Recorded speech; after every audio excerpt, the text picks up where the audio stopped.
दिए थे carbohydrate chapter को, तो हमने कार्बोहाइड्रेट के बारे में पढ़ा भी है। मैंने अपलोड किया था वीडियो कार्बोहाइड्रेट का। तो कार्बोहाइड्रेट का हमने थोड़ा सा उसके बारे में पढ़ा था, कार्बोहाइड्रेट क्या होता है। अब पढ़ेंगे हम कार्बोहाइड्रेट की टाइप्स को। तो आज हम डिस्कस करेंगे कार्बोहाइड्रेट का पहला टाइप जो है मोनोसैकेराइड्स। तो काफ़ी हम लोग अच्छे से इसको आज पढ़ेंगे, कार्बन्स को भी अच्छे से देख।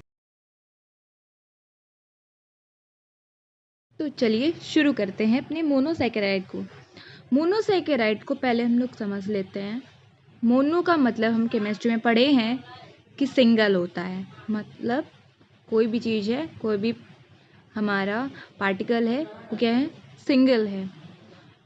तो इसके अंदर क्या है कि अगर हम इसको देखें तो मॉलिक्यूल कितने हैं, सिंगल हैं। तो अब सैकेराइड की बात हो रही है, शुगर की, तो one molecule of sugar, one sugar molecules रहते हैं जहाँ, उसी को बोलते हैं मोनोसैकेराइड्स। और इसके कुछ एग्जाम्पल्स को भी हम लोग पढ़ेंगे अच्छे से, तो आगे हम लोग के साथ बने रहिएगा वीडियो में लास्ट तक। तो मोनोसैकेराइड्स में आप लोग, हाँ, तो अब हम लोग चलो शुरू कर देते हैं। तो पहली बात है कि मोनोसैकेराइड में जो कार्बन है, कितने कार्बन से कहाँ तक हो सकती हैं। तो कार्बन के नंबर हम देखो मोनोसैकेराइड में, तो कार्बन 3 कार्बन से लेके 7 कार्बन तक हम लोग उसके अंदर जो भी जितने भी कार्बन रखेंगे सारे मोनोसैकेराइड है। उसके बाद से वो मोनोसैकेराइड नहीं रह जाते हैं, ठीक है।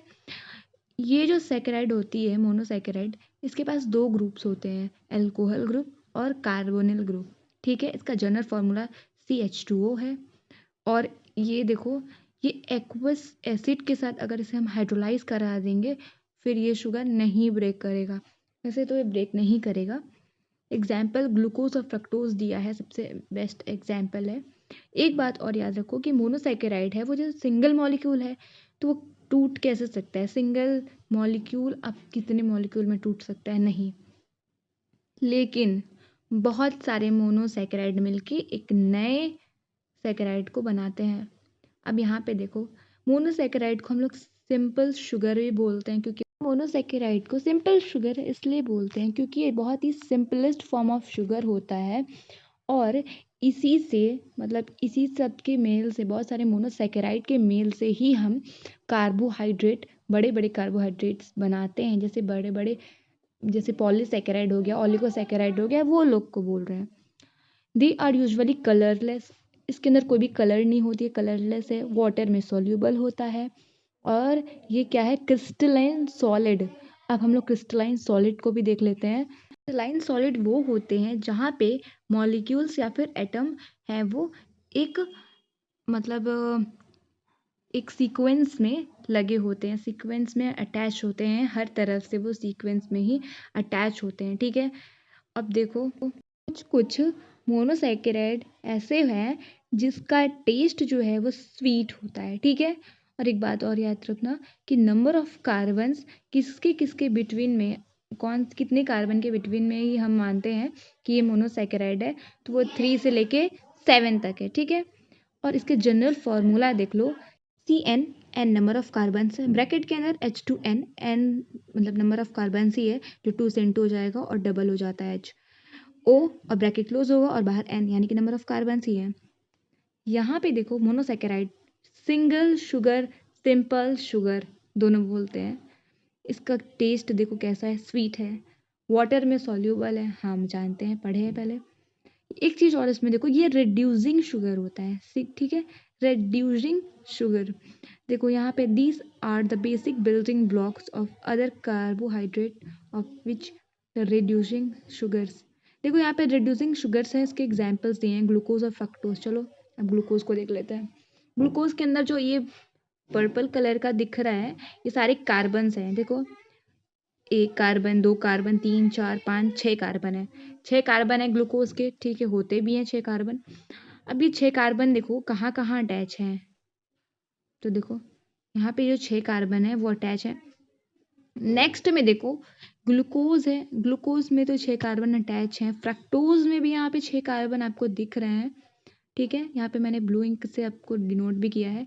गैलेक्टोज के अंदर भी आप लोग देखो, आपको सेम ही क्वांटिटी में आपको आपको कार्बन दिख रहे हैं, ठीक है। गिनते हैं हम लोग गैलेक्टोज में ब्लू टिक कितने हैं, 1 2 3 4 5 एंड 6 दिखा आपको।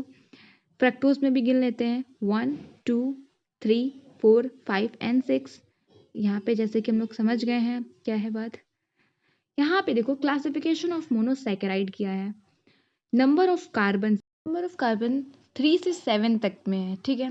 3 कार्बन है तो ट्रायोस, और क्या एल्डोज ग्रुप में बना रहा है और कीटोज ग्रुप में बना रहा है। देखो ट्रायोस मिलके क्या बनाते हैं, ग्लिसर एल्डिहाइड्स, एंड टोसिस में डाइहाइड्रोक्सी एसीटोन दिखाया जा रहा है। अगर 4 कार्बन है तो टेट्रोसिस बोलेंगे, और ये एल्डोसिस में क्या बना रहा है, एरिथ्रोस, और कीटोज में एरिथ्लोज।